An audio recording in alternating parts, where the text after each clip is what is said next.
Nail him to the chair, Brian. Morning, everybody. Fox News Alert Now reports of a new short-term fix for Obamacare that could leave you, the taxpayer, holding the bag.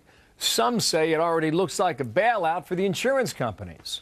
There's that B word again. Good morning, everybody. I'm Bill Hemmer, and welcome here to America's Newsroom. Get a load of this. Morning, Martha. Yeah, that's a good way to start the day. Good morning, Bill. Hi, everybody. I'm Martha McCallum. So this is the bombshell that hit last night. Reports that the White House could cut a deal so that insurance companies could get their money, since the website still doesn't have the so-called back end set up to actually get paid. And here's how it would work.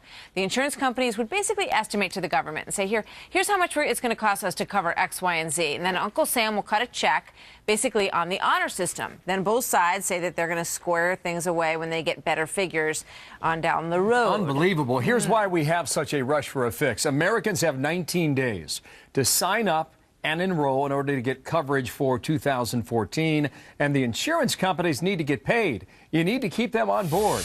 Byron York, chief political correspondent, Washington Examiner, Fox News contributor, and here we go. They call it a workaround in Washington. I mean, you could call it a bailout, Byron.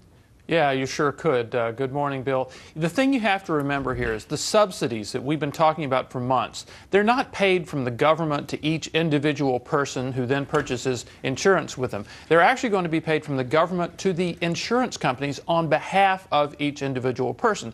Well, the website was supposed to figure that out. A person applies, they enroll for coverage, it determines the amount of subsidy, and then it tells the insurance companies. Well, that part of the website is not even built yet. It's not buggy, it's not malfunctioning, it's not even built yet. I mean, that is just derelict. I mean, really. I mean, think about how long you had to set this up. This is like arbitration. We're going to decide that later. Right. So, I mean, you're right. This law passed, was signed into law 3.5 years ago. So the workaround is this. The insurance companies will estimate how much the government might owe them for subsidies, and then the government will cut them a big check, maybe multi-billions of dollars, and then they'll just figure it out all later when the computers are actually working. And you wonder, what if the government overpays?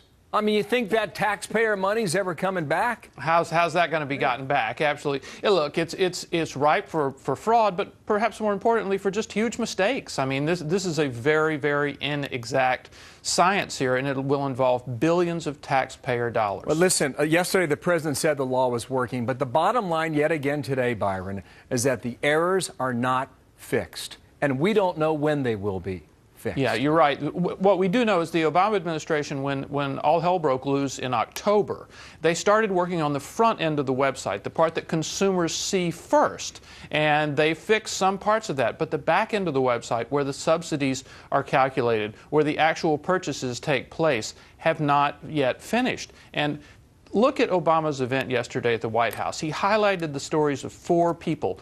2 of them were young people who had benefited from that keep your coverage on your parents till you're 26. Another one benefited from the removal of lifetime caps. The third was a doctor who wasn't sick at all. None of the success stories the president mentioned yesterday had actually purchased affordable coverage on the Obamacare website. Yeah, and again, I just want to underline this point. You've got 19 days until hundreds of thousands need to be covered. That means they need to be enrolled, Byron.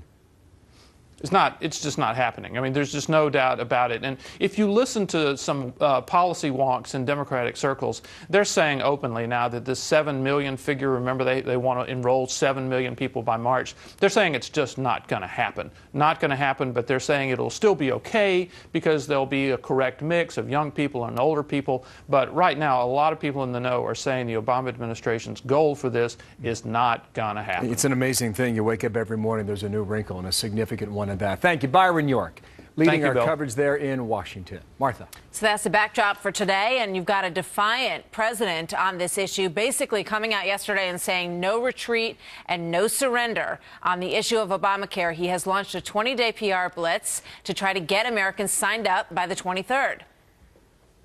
I've always said I will work with anybody to implement and improve this law effectively. You got good ideas? Bring them to me. Let's go. But we're not repealing it as long as I'm president. I want everybody to be clear about that. Republicans clearly not convinced. Earlier in the day, Speaker John Boehner saying the law fundamentally is the problem.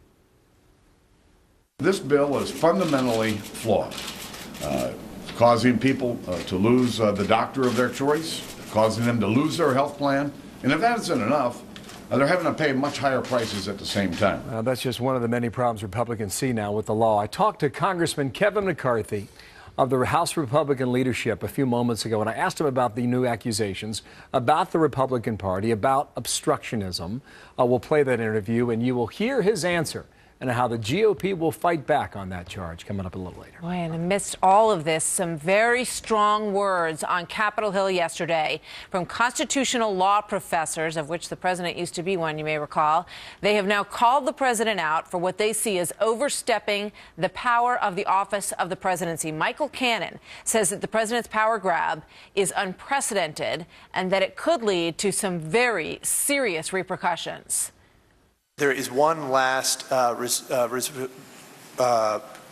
thing to which the people can resort if the government does not respect the restraints that the Constitution places on the government. Abraham Lincoln talked about our right to alter our government or a revolutionary right to overthrow it. And that is certainly something that no one wants to contemplate. Wow, that was very interesting yesterday, and the whole thing was overseen by the chairman of the House Judiciary Committee, Bob Goodlatte, and he will be here to talk to us a little bit about what that was like to be in that room and hear those kind of possibilities. Twitter question of the day is this: do you think the president is over the constitutional line? Send us your tweets for the next 2 hours at Bill Hemmer and at Martha McCallum. Looking forward to your interview with Bob Goodlatte coming up in about 25 minutes on that.